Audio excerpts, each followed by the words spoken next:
On the Marcellus Shale, Energy Secretary Chu announced this week that there will be no offshore drilling for the next 2 or 3 years for boating.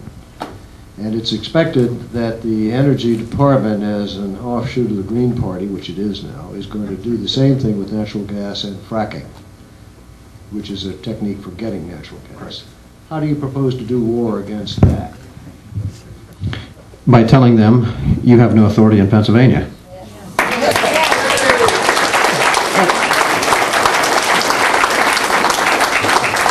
And let me give you an example of that. It's something that's going on. We were up in the gas fields a week ago, a couple weeks ago, I guess, and up in the Allegheny National Forest area.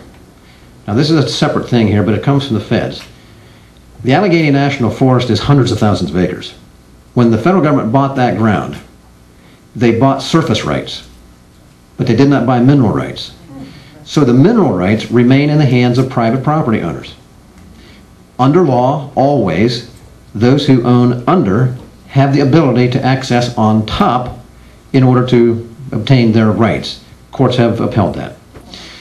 Up until a few weeks back, the Obama administration said, you will not, we don't care what the court says, you are not going to do any more drilling in the national forest.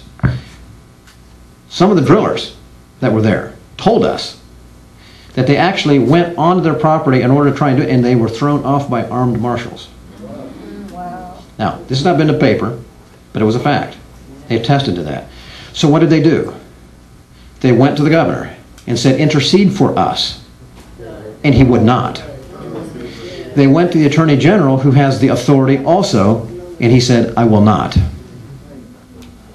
So now we have a situation right here, very current, constitutional private property rights, attempting to be subjugated by a federal government that has no authority whatsoever. The governor could play a role, and the Attorney General could too, but both of them have decided not to. I will not back down on that. I take an oath to support the Constitution of Pennsylvania in addition to the federal government. But the state constitution actually prevails, and our rights of our people here reign premier to that.